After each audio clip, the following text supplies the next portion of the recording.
Welcome to the Martinez back on Cannes Beach. It's an absolutely lovely day. These boys are far more in the sun than they've been the last couple of days. We're joined with Jack Jones from Sheridans and James Kirkham from COPA90 to talk all sorts of different things today. I think it's going to be a bit more of a bumper show than yesterday. We've got guests that have turned up, which we're very appreciative for. We've got the On The Tools boys over there. They're looking very worse for wear, but they're ready for their slot. Adam Barry's had 13 hours sleep after he bailed at about 5 p.m. yesterday at the Captify pool party.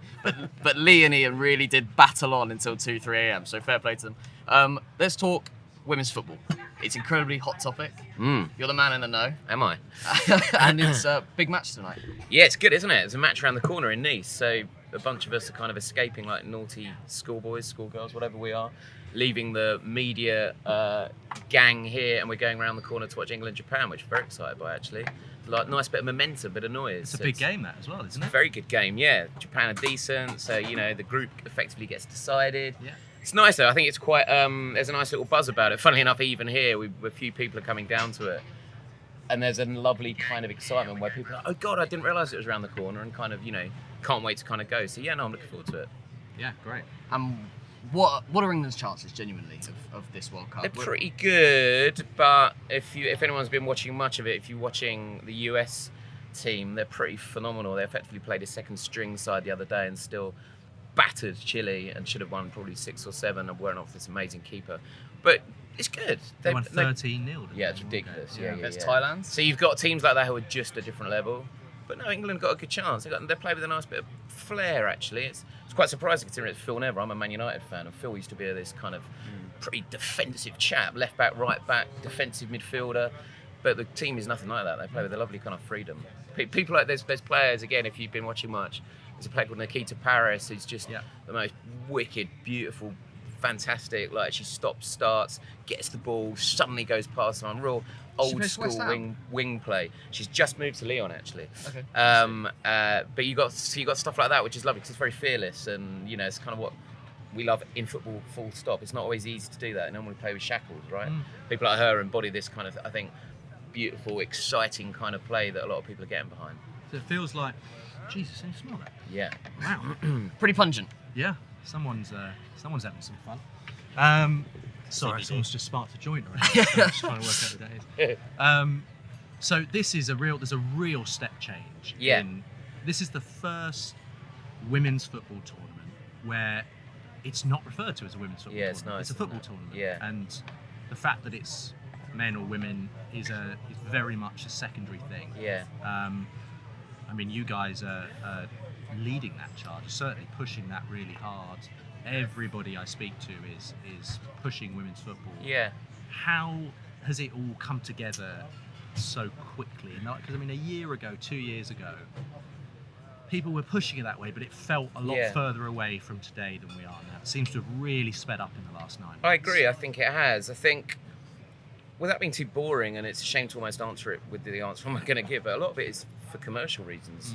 I sat on the eve of Russia in COPA90. We were with our fantastic visa client, and one of them even said a line along the lines of, "Yeah, Russia's interesting. This World Cup's interesting, but next year, that's the thing that's for us." And I was like, "Wow, that was the first time I'd kind of heard a brand lean in at such a level to genuinely want to commit at such a level." And the reason I say that's important is because you do need the money there. Everything, as we know, is a cyclical piece. If people lean in that way, if they put money in, the whole piece improves, and ultimately the coverage improves, which is important.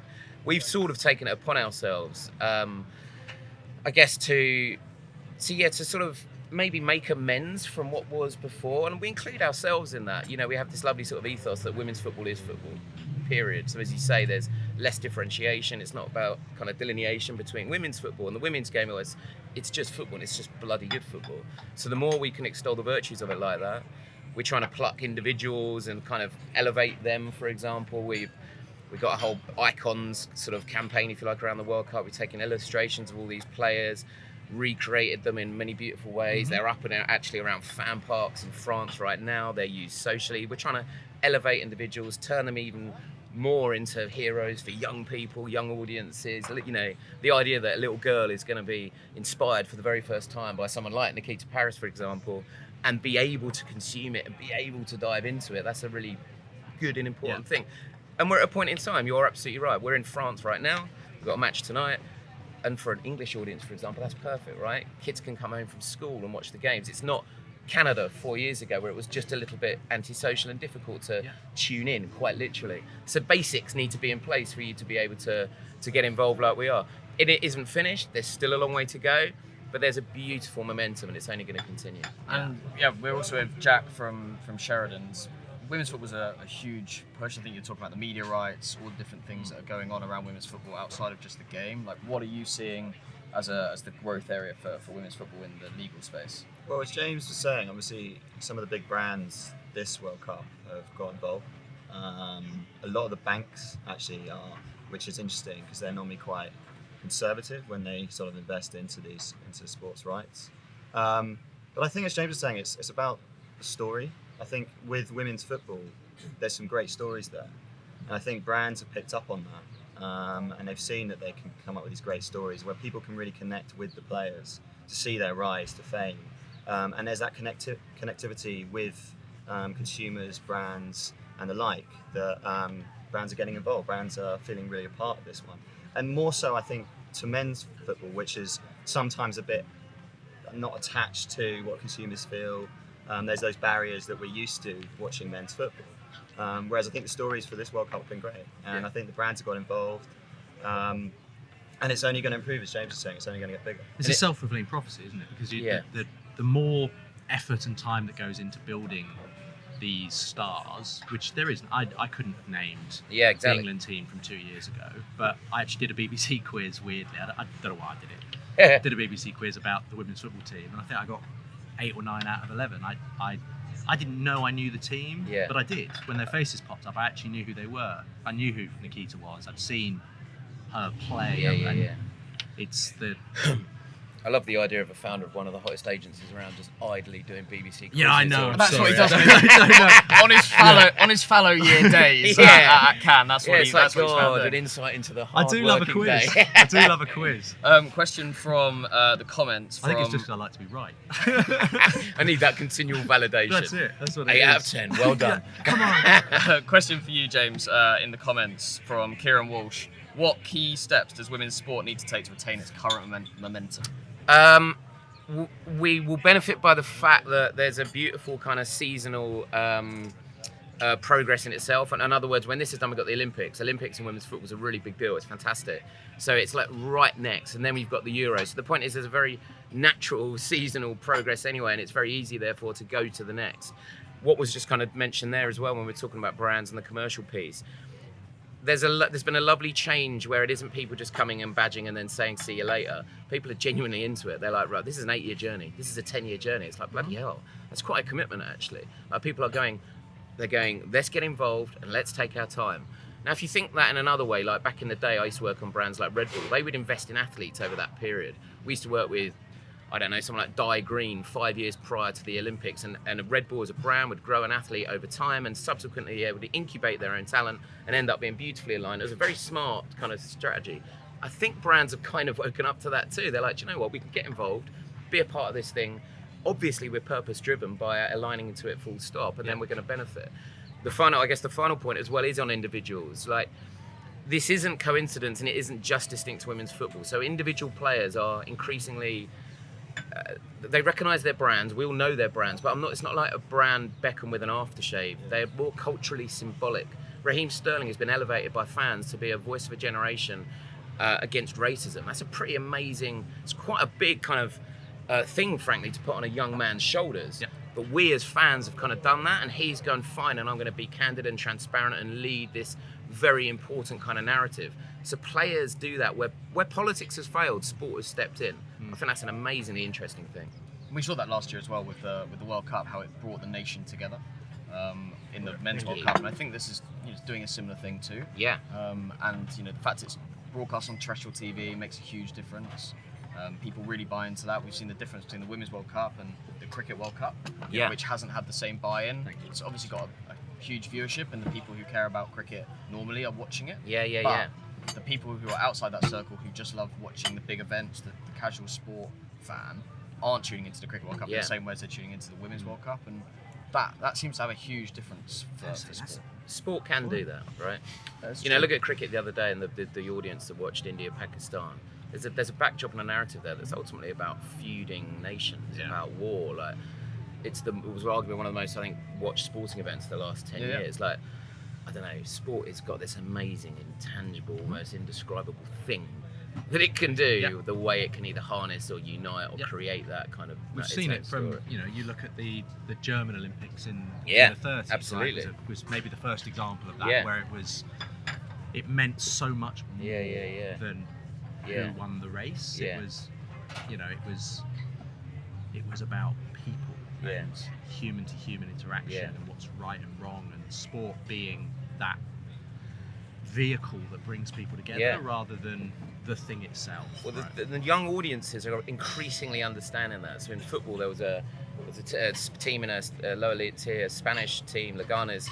They were trying to raise awareness of gender violence, for example, by including on their shirts. You've got Adidas's Parley for the Ocean stuff, which is ultimately about the state of our oceans. Like, this is sport. These are sports apparel brands or brands associate themselves with football, trying to do a job actually beyond the norm, which I don't know, I think it's really interesting. I love the idea that, I don't know, people as young as my son can tune into that and therefore understand and unpack issues as a consequence of a game of football, or as an Adidas shirt or something like that. Let's talk about Cannes.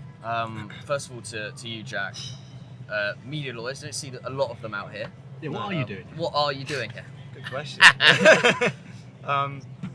No, I think increasingly you are.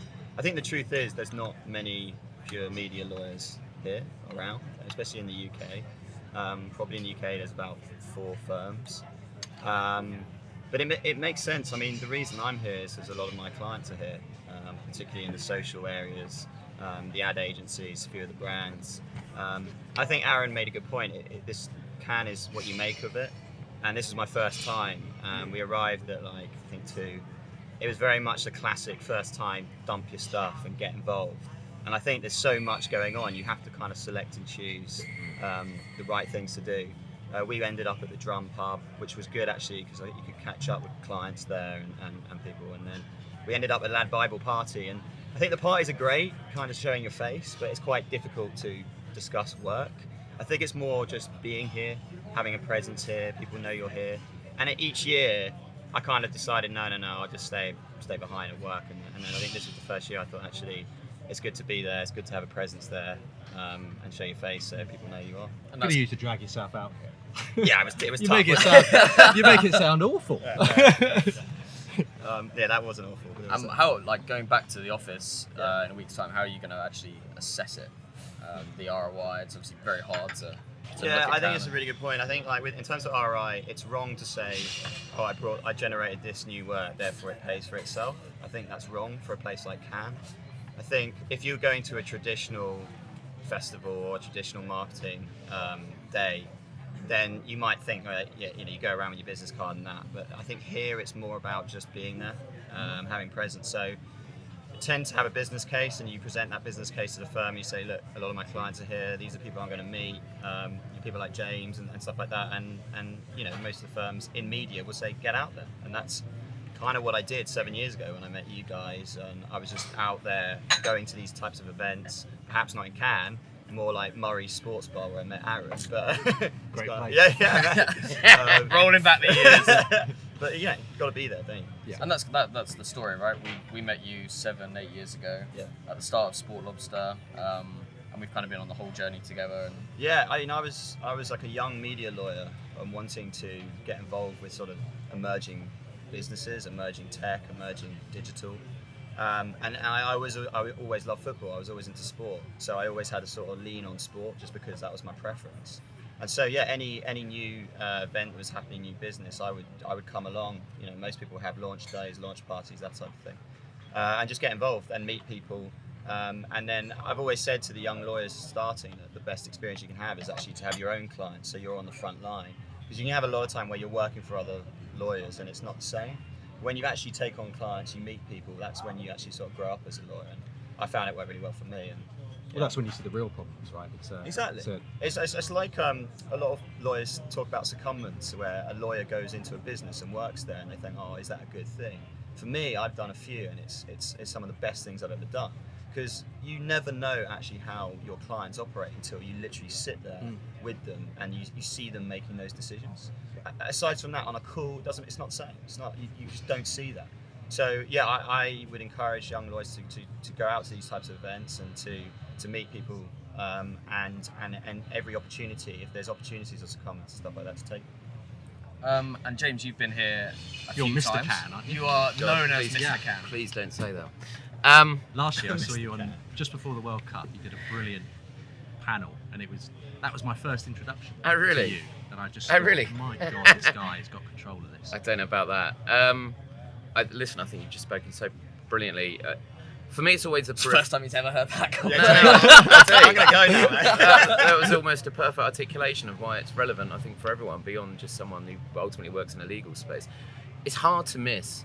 Like, if you were to miss it, you really do miss out, I think, on those conversations. And we were talking earlier about corporate conversations, massive chats, first meetings. They just do happen in a place like this, whether it be here or, when you go to a place like South by or Cannes, it's the stuff around the periphery. It's frankly stuff like this, or it's speaking to people that you've never met before, or stuff creates other stuff, and it's difficult to stick a KPI on that. It's difficult to go, to almost tick a bunch of boxes when you get back to the ranch, because it isn't about that. But I guarantee you've had better conversations here with more relevant or important in your space people than you've probably had the preceding 11 and a half months in the UK. 100%. It just happens like that. So it is still hugely relevant. It's a very different beast now. I was from advertising. It's an ad creativity festival. But there's a huge amount of conversation where people are very much on the outskirts of that. People don't call themselves an ad agency or in advertising necessarily, but they're here. It's relevant to them. So that chat on the periphery is everything. Yeah. And you've obviously been in and around lots of the beaches, lots of the different talks, the panels. You haven't quite had the chance to do that yet. But we don't actually get passes for this. Yeah. We've never had it. Really? Yeah. It's We rare really- to have a that's pass very- on this show. We just do the fringe. Yeah. stuff. Me too. I used to do that loads. And I would get it when I sort of was lucky enough to be speaking or something like that for the last sort of 9 years. And so you'd always get a pass, you always get a chance to see some stuff. And I like the fact this year they've even got actual work here along the promenade. So if people haven't been, there's this kind of, La Croisette is effectively a big, long strip alongside the beach where you end up doing about 28 miles a day, just walking up and down. But they've actually got this year kind of big, kind of outdoor showing the work. And do you know what? I really like that, actually, because it's good stuff. Yeah. It's very competitive. Like, I've only won a couple of things ever at Cannes. It really matters. It's really important. There was Well, a only winning a report. couple's still brilliant. Yeah. But This that's is what I the mean. Oscars, It is, right? Yeah. It's so nice There and was important. 30,000 entries this year. 30,000, really. Yeah. I mean, I read that this morning. credit to them, and it's an amazing machine in that respect. They have the machine that is all about the work and the awarding of the work and the diligence that goes into the awarding of the work, and then there's a bit around the outer rim, which kind of what this is, which is arguably as important. How's it changed over the years, James? Try not to be cliche, because everyone talks about the same stuff, like tech's moved in a big way, but that is an indescribable difference. Yeah. From 10 years ago, which is probably my first, this is dominated by Google and Facebook and Twitter, and the platforms quite literally have the real estate along the beach, right? And sort of own that, in terms of getting you there, spending your time there, encouraging you to have meetings there, watching stuff there. So that's a really big difference. I really like what Snap are doing these days. Last couple of years, it's all been about It's a bit very different, haven't they? art installation. I don't know if you've seen it, but it's wicked. I It's haven't seen it. Whereabouts it's is really nice. It's just, I'm trying to work out where I Swan am. Road It's just, back? yeah, it's just over there. Basically, they did this last year. They inhabit one of these beautiful old kind of south of France sort of buildings, and they basically create a very art-like installation. It's generally really amazing stuff, actually. It's And great. yeah, it's nice. It's just different. It kind of makes you think a bit, which I think is probably important. Well, Quick- that's an interesting point on them doing something different, because I said yesterday, bearing in mind this is the ultimate festival of creativity, a lot of it's the same. You know what I mean? You walk down the beach and it's kind of the same thing, right? It's a stage, there's a panel there, Yeah. there's loud music. I don't see that many things where I'm like, oh my god, that's completely, Yeah. that stopped me in my Yeah, tracks. yeah, This is yeah. incredible. It sounds Yeah. like the Snap thing is one That of those genuine, things. and they last year they had the same where you came off one of the beaches, and again it was you walk into this dark environment, and it was really incredible. I wasn't prepared for it. Someone said you should see that. I'm like, yeah, whatever. Then it came out, and I was like, no, that was amazing. You're right, actually. It doesn't. there's something there in the grammar or the format, isn't there, of a panel is a panel, and you need to get into the conversation to really be getting something out of it, right? I just think, like, imagine if someone had a hot air balloon along here with a speaker system, saying like anything where it's just like you can't miss it. A giant pink elephant going down the road. Do you know what I mean? Like it's. See where we're going to be investing next year. Yeah, sorry. See Can 2020, big massive pink elephant. orange goat going down the road. Yeah, that would work. It's like, But I mean, it's obviously there is a lot of creativity here, but it just. I think that's fair. It's up to people to sort that out, isn't it? It's up to people to try and push themselves a little bit more. And maybe that's a consequence of the ad tech coming in, right? Is that, the ad tech is less creative. Maybe. So. I mean, people are vying, it's, again, I feel, sorry, this is almost cliche, but everyone's vying for attention, even in a place like this. Everyone's trying to scrap and fight to get you for that little moment to have 20 minutes with their brand or their platform or whatever it might be, and then walk away and say how good it was.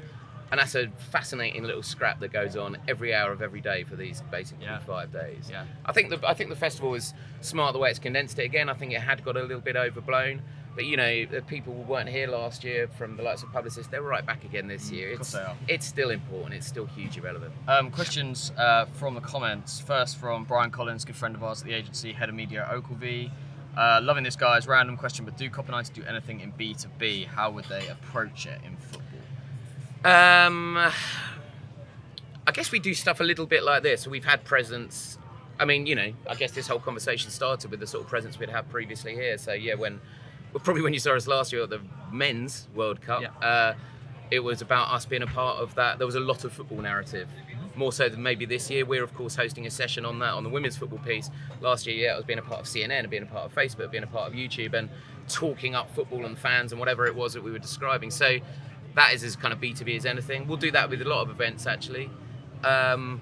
But even then, it's always the mix. So right now in Paris, there's a clubhouse. So COPA90 effectively have some real estate where, like 3 days ago, it was overtaken by Chilean fans going kind of bananas at the Chile match. Like wonderful kind of epicenter, if you like, for fans to congregate and come together. And I use that as an example because it's still B2B. We can still take brands there and clients there, and people love it. But it's a fan thing. It's people enjoying themselves through a love of football that happens to be COPA as a conduit. So yeah, as much as possible, getting it off screen into the real world is definitely something we love to do. Another question from the comments, Alex Bedini, CEO at Spin Brands. Great session. What are the biggest buzzwords? I know you haven't been here for very long, but what are you expecting the biggest buzzwords to be this year and the big trends on the horizon in the media world? You obviously see a lot of different things come through the Sheridans doors. Yeah. Well, my core focus is social, and it always has been, but for me, brands taking much more notice of ethical considerations when it comes to looking at whether that's influencers or agencies they work with. I think the brands are doing a lot more DD on, sorry, I'm burning. On the agencies. Some sun cream, that's it. Yeah, apologies. Don't mind me. I'm going to have to give you this. I think there's just more sophistication and on their ROI, there's more competition here. It definitely feels like more competition. As James was saying, I think you used to have the agencies lining up the beach where it's a lot more of the tech companies and they're just dominating really. And the agencies are more on the forefront. But for me, the ethical thing I think is a big one. And I saw you got that AI influencer thing that I saw Nick was talking about. Yeah, he talked in the New York Times this morning? Yeah, it was in the New York Times, and Nick, the co-founder of Goat, was discussing it. And I think I was just reading it this morning. I thought it was interesting and how that impacts. And I think brands will look at that and question it, partly because I think they are looking at more of an ethical backgrounds to the influencers of what they're doing. And how can you have that with an AI influencer? So lots of new things on the horizon, but I think because there's so much more competition, there really has to be more DD on that. I think there's something interesting there too, with the work ends up being a bit of a canary in a coal mine and kind of prescient. So a few years ago, Dumb Ways to Die won everything, then it was like a Girl and This Girl Can, and then it ends up setting the agenda for everything else to follow, be it talks and panels. And I completely agree that sort of purpose-driven, that ethical piece is very, very important right now as a narrative. And it was somewhat kind of foretold a couple of years ago by the style and type of work that was winning the awards, which is quite an interesting relation that maybe we don't always realise. Fantastic segue into the next part of the schedule. Let me get involved. I'm trying to move this on. I'm also very conscious that these boys have probably got 5-minute warning over there for the boys over there. They need longer than that. I think for me, it'll be about being. There's a lot of brands in the last couple of years that have said they stand for something that don't really stand for it, and I think people are just seeing through it more and more and more. So I think what we're going to see is brands get called out for the bullshit. Right? Yeah. You say we stand for this, you better bloody stand for it. You better put your money where your mouth is and stand for it, because otherwise, in this day and age of social and people will see straight through it. Absolutely. They can see what you're doing. And Someone will they'll go call you and out. write an article and say, well, they say they're this, but look. And the brand, I've noticed the brands, their DD now is much more thorough than it was. It used to be, here's our campaign, just run it. Yep. What's the ROI? Okay, fine. Now it is much more stringent on ROI. Yep. We're looking at, they're going to go back years to see those posts, their history, who they've represented previously. I absolutely agree. Yep. Millennial, Generation Z, they are much more conscious in respect of sort of ethical considerations. Yeah, absolutely. Sorry. Yeah, it was really, really good segue into the AI influencer or the virtual influencers. For you? It's for you? Orange juice? Orange juice? Anybody for orange juice? No, I mean, You ordered the orange juice. No? You've got an orange juice. That's very kind. I'll take it. And a question on the AI influencer, the virtual influencer in football. So Dudley Neville Spencer says, speaking about my own book here, but are women's football Good plug. interested? Well Yeah, done. good plug. Admire Good that. plug. Any opportunity. Are women's football interested in engaging with virtual influencers as a media channel? Or is football in general looking at Gosh, virtual? what an interesting question. Or are COPA90 going to build a virtual influencer? Please don't. No, but I think that is a big new world about to hit us. There's a guy I know who's ex of Snapchat, who's a brilliant brain, and he's working exactly that right now within the sports space. If you think about what that can actually do, even though if you maybe even take the word influencer out of it, but growing and creating your own athlete, if you like, to be the guys of whichever you want. You imagine how powerful that could be if you get it right for a brand. Like, entirely, you don't have to have the problems of sponsoring Tiger Woods, for example, and everything that any brand always have that potential issue, which is out of their control. So having that within your control is a kind of mad, crazy thought. Feels a little bit sci-fi at the moment. Feels a bit, wait, come on, how's that going to work? But how do you get over the authenticity side of it? Because my problem with virtual influencers is it's a robot, right? It's not real. So when they advocate for something, But I guess in an Instagram, I mean, you know more than me, you chaps, but the brilliance of your own business. In a world effectively curated so much by a single platform like Instagram, do people give a monkeys? Like, does a 14-year-old who's effectively, following because of what they're believing is right? In our world, football and gaming, for example, are unbelievably intrinsically linked. The second highest engaged advert for Adidas's Predator boot, the David Beckham Predator boot, was where Alex Hunter, the virtual character from the game, is holding it aloft. Yeah. So that's not Beckham, that's a virtual character. Second highest engaged ad for Adidas, period. So kids don't care. you're right. For them it's just football. They don't think online or offline, in-game, out-of-game. It's just the game of football. It just so happens that it's a character that they believe and align to, maybe more than the actual real player. I don't know, I'm not saying I like that, but it is a reality. That's a really now. interesting. It's a really interesting point, and I think the difference. So when I think of virtual influencers, I actually don't think of Alex Hunter, but I do agree that's a great, because he's almost not a virtual. He is, but there's so much story created around him. If you've played the game, you kind of you've seen him, and so it's almost real. The virtual influencer I'm talking about is where they've literally just made someone a model as a virtual influencer, and they put clothes on them. Yeah. I look at that and think, well, that's just a mannequin.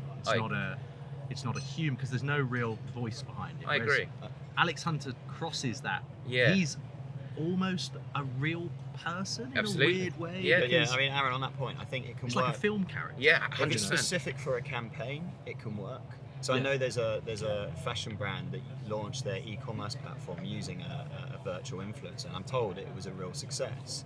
But once you peel back the veneer, for me it's in isolation. It's one campaign, because there's no history to that influence, as Aaron's saying. It's different when you look at a computer game because there is a story there, like a video game or one of the star role in that. Whereas I think with the virtual influencers, unless there's a real narrative behind it, it can work on campaign on a case-by-case basis. But then it kind of becomes redundant, and then you have to keep changing. So I suppose if you can get the virtual side of it to become real enough, either through TV, film, gaming, whatever, because when you say Alex Hunter, that's a real person in my head, weirdly. You've hit the nail on the head. It's about creating either the backstory or an ongoing narrative, and maybe that's the rule. Maybe we're looking at sort of stage one, which is effectively, as you say, pretty soulless robot, and we're all doubtful of the influence that should even have, let alone could. But maybe stage two is that you build sufficient plot and backstory and character and layers that it's pretty indecipherable and hard to see where it stops and starts being real or otherwise. It's a really interesting. I honestly hadn't thought about that crossover. The Alex Hunter example is perfect. Deadpool. That could be its own character. Yeah. Because people buy that. Even the Call of Duty stories from back in the day, playing those in the single player Call of Duty days, you build those characters from. Video games are probably the best example of something that's created that career. Sonic. Question for you, Aaron, from Dan Mitchell, Senior Account Director at Atomic London. Apart from reaching a whole new audience, which is what women's football is all about now, are there any new and exciting influence and marketing opportunities that we've brought about specifically by the women's game? Well, I think, sports, certainly football historically has been a very male-dominated thing. So obviously the brands that have been able to tap into that tend to be male-dominated. If you're a female-centric brand now, probably for the first time, you're thinking, well, my audience is in this. You know what I mean? If you're trying to sell something to 18 to 30-year-old women, you would never, ever have gone and sponsored or got involved with men's football 10 years ago. That audience isn't there. But it certainly is for the Women's World Cup and for women's football. So I think what it'll do is just open up a new path. You're going to have genuine superstars, female football superstars, who can advocate about things that are going to be very different to what a male football star is going to advocate for. Lots of it will be the same, but some of it will be different. But yeah, I mean, it's probably more of a question for James, to be honest. No, I echo that. I think the only brilliant thing to add is there's very little in our world, in our industry, where you've got such green space in front of you. We've effectively got we always sort of talk about you can't really be the beautiful game or the world's game whilst you effectively ignore 50% or half of it still doesn't have parity. Now that is unbelievable opportunity. Yeah. It's very rare that something quite as big as it can be and will be is right there in front of you that's pretty untapped. There's not many examples in the world that we all work in where that's left. So I think that should be super exciting for people to be working in. Yeah.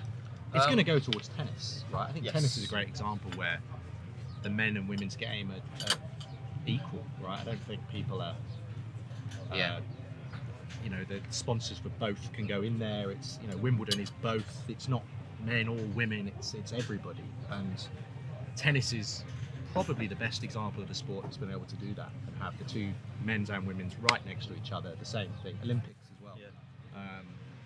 But women's football I think the real success will be when people stop referring to it as women's football. Agree. Yeah. When it's just football. And then That's your goal, right? 100%. It's like our industry.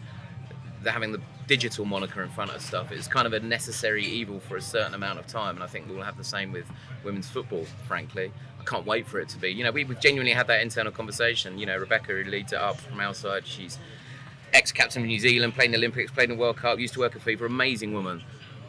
We don't want to have a women's tag within job titles. And do you know what? It's almost like necessary evil for the next year, maybe, whilst we establish that and be able to align for the relevant person at a brand or commercially. I assume she just refers to it as football. 100%, of course, yeah. That's all she's known. And that absolutely should be the case. Yeah. It's been fantastic chatting to you boys. I'm performing my duty of care, really, in order to get you, James, out of the sun and into the bath for some water. I'm also seeing Aaron's neck really starting to Yeah. red up. So I'm gonna.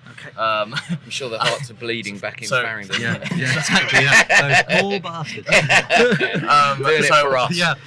God, this is awful. 30 degrees in the sun. What a nightmare. So before my duty care, we're going to swap out now for some other guests. It's been a beautiful conversation about women's football, how that's changing. Can, first timer, veteran. We've now got the boys from On the Tools coming on, and also Zarity Media, which could be really, really interesting. Talk about the publisher game. Boys, thank you very much. James, awesome work. Thank you. Thanks, Thank you, James. Chad. Brilliant. Fantastic. Thanks, I'm sure Jack. we'll see you later. Appreciate it.